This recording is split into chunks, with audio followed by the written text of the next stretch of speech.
हमारे साथ खास बातचीत के लिए मौजूद है केंद्रीय मंत्री श्री पीयूष गोयल। सर, जी मीडिया पे आपका स्वागत है। जिस तरह से इंडिया और यूएई ने जो पैक्ट साइन किया है, जो कि एक बहुत ही बढ़िया पैक्ट माना जा रहा है, उसके फायदे जो हैं किन सेक्टर्स को होंगे और किस प्रकार से होंगे? ये एक ऐसा करार है जो भारत में रोजगार उत्पन्न करने वाले जो सेक्टर्स हैं, जैसे कपड़ा उद्योग है, टेक्सटाइल्स, दवाइयों का उद्योग है, pharmaceuticals, leather goods, sports wear, engineering goods, automobiles, plastic industry, तो जो जो क्षेत्रों में हमें लगा कि भारत के गुड्स उनको भी सेवा दे सकते हैं। यूएई से एक पूरी अफ्रीकन मार्केट, यूरोप और मिडल ईस्ट के कई देशों में सामान जाता है, तो इस एक बड़े मार्केट के लिए ट्रेडिंग हब के रूप में यूएई माना जाता है, लॉजिस्टिक्स और ट्रेडिंग हब। तो इस करार से मैं समझता हूं कि बहुत सारे ऐसे सेक्टर्स जहां हमारे युवा युवतियों को नए रोजगार के, नए काम के, स्वयं रोजगार के, हमारे स्टार्टअप्स को नए अवसर मिलेंगे, वो उसका माध्यम खुल जाएगा। सर, बात की जाए मार्केट एक्सेस की, तो हमें एक्सपोर्ट्स के लिए मार्केट मिल रहा है, तो हम यूएई को इसके बदले में क्या दे रहे हैं? देखिए, यूएई की सबसे बड़ी ताकत तो है क्रूड ऑयल की, पेट्रोलियम प्रोडक्ट्स की। कुछ इंटरमीडिएट्स जो हमें यहाँ पे भारत में बड़े रूप में लगते हैं, खजूर वहां पे बनता है जो भारत में नहीं बनता है बड़े रूप में, तो खजूर हम वहां से लेके आएंगे, पेट्रोलियम प्रोडक्ट्स बढ़ाएंगे, पेट्रोकेमिकल्स का आयात हम वहां से करेंगे। इसके अलावा मैं समझता हूं कि यूएई में अगर आप उनका लैंडस्केप देखें तो उसमें इंफ्रास्ट्रक्चर, एविएशन, एयरपोर्ट्स, अच्छे पोर्ट्स, ये सब क्षमताएं वहां पे बहुत अच्छी हैं। उसका लाभ अगर हम भारत में ला पाते हैं तो उससे भारत को भी इंफ्रास्ट्रक्चर में गति मिलेगी और यूएई को भी बिजनेस अपॉर्चुनिटीज मिलेगी।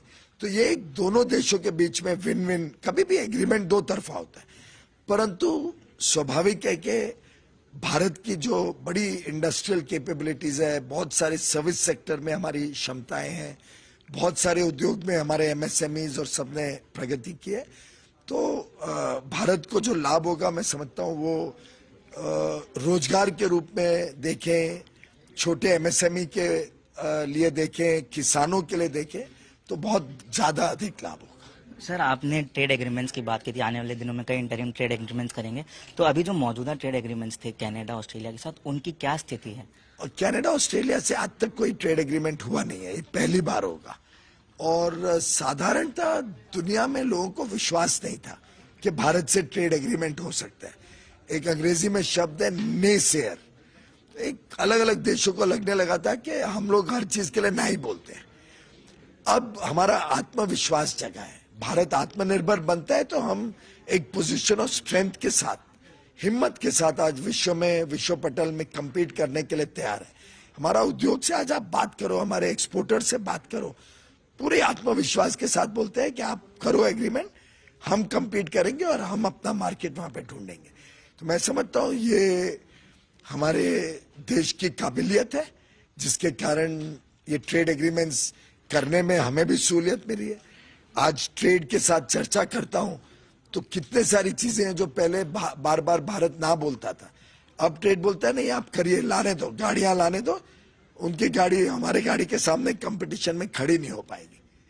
तो आज जो ये आत्मविश्वास और जो उत्साह भारत में है, हमारे युवा युवतियों में है, नौजवानों में, इससे हमें भी और बल मिलता है कि हम भी और आगे बढ़े। सर, जाने से पहले आखिरी सवाल, जिस तरह से प्राइम मिनिस्टर मोदी का एक बड़ा विजन रहा है आत्मनिर्भर भारत की ओर, तो लोग लॉजिस्टिक पॉलिसी और ई कॉमर्स पॉलिसी का काफी दिनों से इंतजार कर रहे हैं, उस पर क्या अपडेट है सर? ऐसा है कि ये बड़ा डायनामिक सिचुएशन है। Logistics policy, e commerce policy पे काफी कुछ काम पहले ही हो गया था, पर कोविड के अंतराल में हमने कई नई चीजें सीखी हैं। अब उदाहरण के लिए ये 88 दिन में एग्रीमेंट हो गया, ज्यादा इसका हिस्सा तो वर्चुअल कॉन्फ्रेंस के ऊपर हुआ। पहले कहाँ होता था कि वीसी के ऊपर ट्रेड एग्रीमेंट हो रहा है, एक मीटिंग होती थी, फिर 6 महीने बाद दूसरी मीटिंग होती थी। अब तो रोज मीटिंग होती थी, मंत्री और मेरा हर 2 दिन में फोन होता था, 4-5 दिन बाद हम वीसी करके कुछ भी अड़चन आते थे उसको रिजॉल्व करते। तो अब पूरी दुनिया का काम करने का ढंग बदल गया। वैसे ही logistics, e commerce, foreign policy, इस सब में भी लोगों का देखने का नजरिया बहुत बदला है। तो हम इन सब चीजों को जो सीखा समझा है उसको भी कैसे इसमें लाए, इसके लिए हमने थोड़ा उसको पोस्टपोन किया है। जल्द इसको हम कैबिनेट के समक्ष लेके जाएंगे और इंटर मिनिस्ट्रियल कंसल्टेशन भी आजकल चल रही है। तो ये पॉलिसीज आएंगी और हमारा लक्ष्य है कि भारत के लॉजिस्टिक्स कॉस्ट को कैसे कम किया जाए। आपने देखा प्रधानमंत्री लगातार इंफ्रास्ट्रक्चर प्रमोट कर रहे हैं। इस वर्ष तो 7.5 लाख करोड़ सिर्फ केंद्र का और राज्यों को मिलाए तो 10.5 लाख करोड़ का इंफ्रास्ट्रक्चर इन्वेस्टमेंट होगा। प्रधानमंत्री गति शक्ति नेशनल इंफ्रास्ट्रक्चर मास्टर प्लान के तहत ये निवेश जो हो रहा है इंफ्रास्ट्रक्चर में, ये बहुत सूझबूझ के साथ होगा, समझदारी से होगा, उसकी मॉनिटरिंग नियंत्रण अच्छे तरीके से रखी जाएगी। तो पीएम गति शक्ति एक प्रकार से एक ब्लूप्रिंट है कि कैसे भारत इंफ्रास्ट्रक्चर में विश्व स्तरीय जा सके। हमसे बात करने के लिए बहुत बहुत धन्यवाद।